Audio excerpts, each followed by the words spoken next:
آیت مذکورہ 67 نمبر آیت میں فرمایا لکل امت جعلنا منسکا، تقریباً یہی مضمون اسی صورت کی آیت نمبر 24 میں گزر چکا ہے۔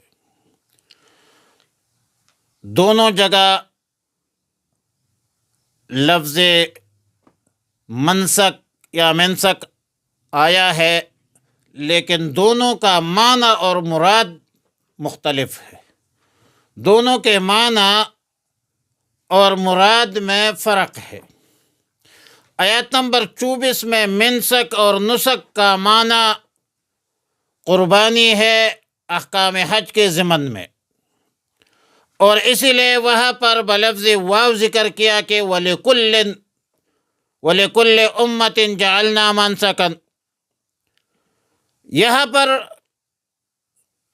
واو